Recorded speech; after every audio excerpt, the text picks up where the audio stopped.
मीरा का आवास स्थान सेवा कुंज के समीप ही गली में ही था।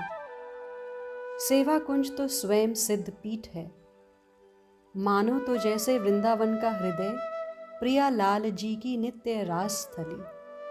फिर पास में श्री यमुना महारानी, जो प्रियालाल जी की नित्य रस केली की चिर साक्षी हैं।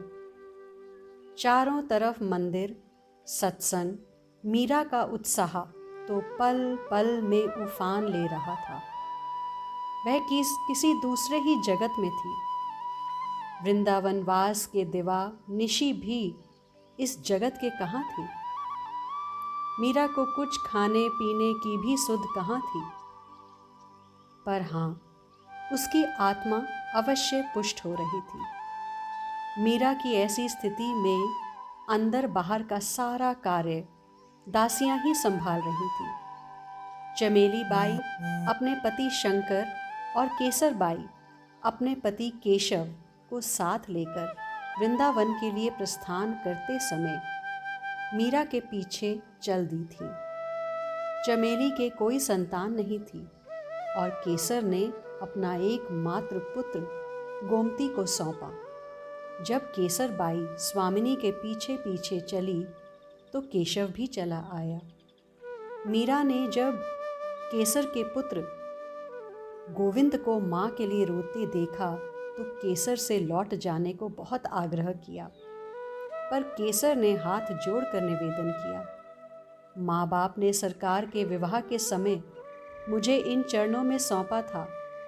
सेवा में पटु ना होने पर भी ऐसा क्या महान अपराध बन पड़ा हुक्म कि इस दासी को आप अनाथ कर रही हैं, अपने साथ नहीं आने दे रही।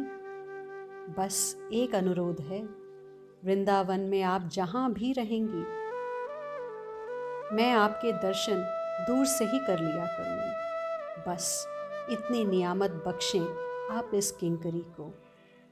चमेली ने भी कहा, वहां तो सब सीधे सीधे मिलेगा नहीं।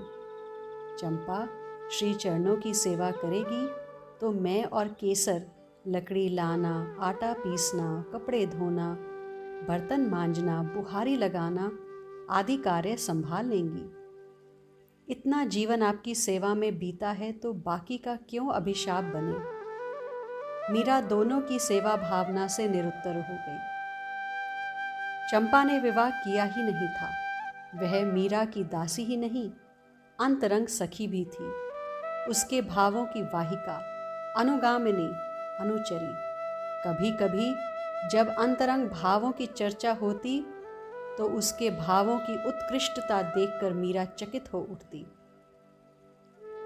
चंपा से मीरा को स्वयं चिंतन में सहायता मिलती। वे पूछती, चंपा कहाँ से पा गई तू यह रतन कोश। वह हंसती, सब कुछ इन्हीं चरणों से पाया है सरकार, और किसी को तो जानती नहीं मैं। कथा, सत्संग, मंदिरों के दर्शन, भजन, कीर्तन, नृत्य आदि का उल्लास और उत्साह ऐसा था कि मानो परमानंद सागर में डुबकी पर डुबकी लग रही हो वृंदावन में। मीरा की भजन ख्याति वृंदावन में फैलने लगी थी। जिसने भी सुना वही दौड़ा दौड़ा आता, आकर कोई तो प्रणाम करता और कोई आशीर्वाद देता। ब्रज के संतों से विचार विनिमय और भाव चर्चा करके मीरा तीव्रता पूर्वक साधन सोपानों पर चढ़ने लगी। यद्यपि मीरा स्वयं सिद्धा संत थी, पर यहाँ इस पथ में भला इति कहाँ है। मीरा का मन पूर्णतः वृंदावन में रच बस गया था। उसे कभी स्मरण भी नहीं होता था कि वह प्रारंभ से यहाँ नहीं थी। उसे वृंदावन भा गया था और वहाँ की सात्विकता और घर घर में सहज और स्वाभाविक भक्ति देख उसका मन उल्लास से गा उठता। आली माने लागे वृंदावन नीको, घर घर तुलसी ठाकुर पूजा दर्शन गोविंद जी को। निर्मल नीर बहे जमुना को, भोजन दूध दही को। रतन सिंहासन आप विराज्या, मुकुट धर्यो तुलसी को। कुंजन कुंजन फिरू सावरा, सबद सुनत मुरली को। मीरा रे प्रभु गिरधर नागर, भजन बिना नर फीको। एक दिन की बात है, किसी से पूज्य श्री जीव गोस्वामी पाद का नाम, उनकी गरिमा, उनकी प्रतिष्ठा सुनकर मीरा उनके दर्शन के लिए पधारी। सेवक के द्वारा उनकी भजन कुटीर में सूचना भेजकर वे बाहर बैठकर प्रतीक्षा करने लगी। सेवक ने कुटिया से बाहर आकर कहा, गोस्वामी पाद किसी स्त्री का दर्शन नहीं करते। मीरा हंसकर खड़ी होते हुए बोली, धन्य है श्री गोस्वामी पाद, मेरा शत शत प्रणाम निवेदन करके उनसे अर्ज करें कि मुझ अज्ञ दासी से भूल हो गई जो दर्शन के लिए विनती की।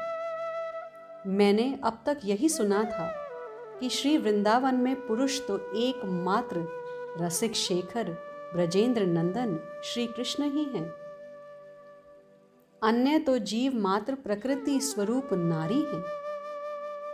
आज मेरी भूल को सुधार करके उन्होंने बड़ी कृपा की है। ज्ञात हो गया कि वृंदावन में कोई दूसरा पुरुष भी है।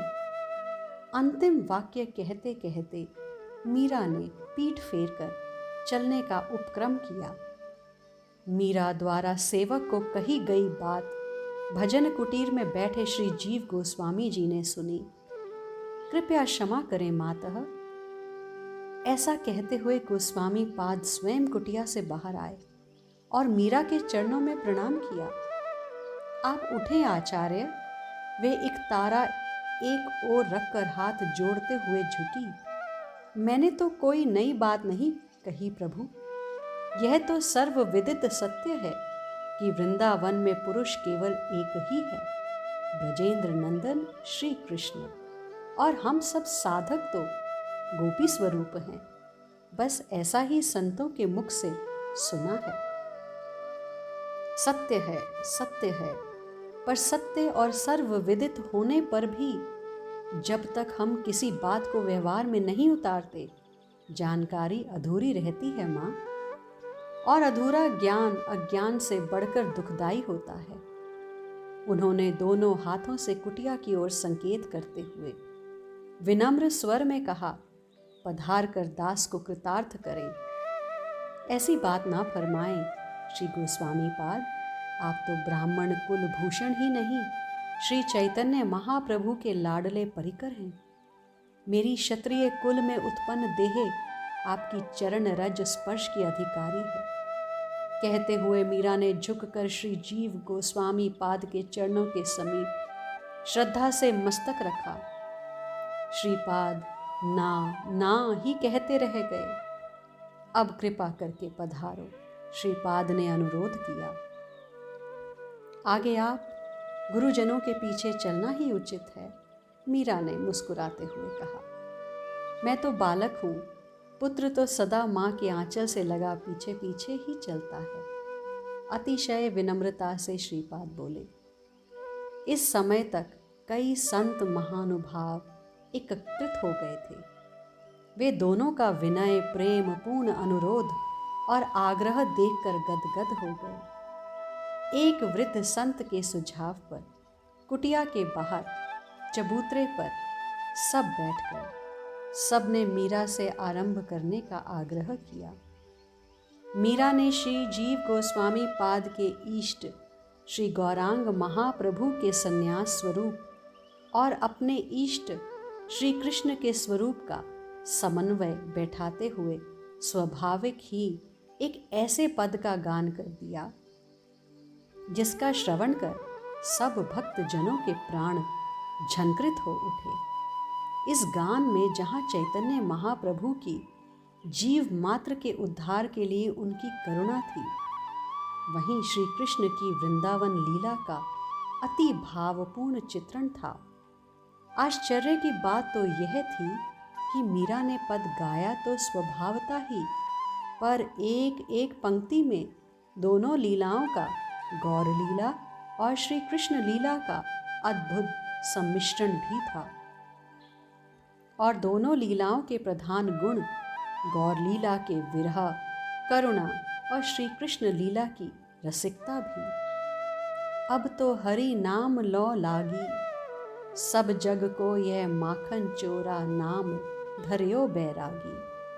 कित छोड़ी वह मोहन मुरली, कित छोड़ी वह गोपी, मूंड मुड़ाई डोरी कटी, बांधे माथे मोहन टोपी। मात जसोमति माखन कारण बांधे जाके पाँव, श्याम किशोर भय नव गौरा चैतन्य जाको नाव। पीतांबर को भाव दिखावे कटी को पिन कसे, गौर कृष्ण की दासी मीरा रसना कृष्ण बसै। सब बैठे हुए भक्त जनों में से कोई ऐसा ना था जो श्री गौरांग महाप्रभु की जीव मात्र के उद्धार के लिए करुणा अनुभव कर आंसुओं से अभिषिक्त ना हुआ हो। धन्य हो, साधु साधु, अद्भुत, वाह। सब संत जनों ने प्रशंसा करते हुए अनुमोदन किया। मीरा ने विनम्रता से सबको प्रणाम किया और श्री जीव गोस्वामी पाद से श्री चैतन्य महाप्रभु के सिद्धांत और प्रेम भक्ति के विषय में कुछ सुनाने का आग्रह किया। श्रीपाद के साथ अन्य संतों ने भी चर्चा में भाग लिया। एक भक्तिपूर्ण गोष्ठी हो गई। श्रीपाद मीरा के विचारों की विशदता, भक्ति की अनन्यता और प्रेम की प्रगाढ़ता से बहुत प्रभावित हुए। पुनः पधारने के आग्रह के साथ कुछ दूर तक मीरा को पहुंचाकर उन्हें विदाई दी। आज के लिए इतना ही, शेष आगे।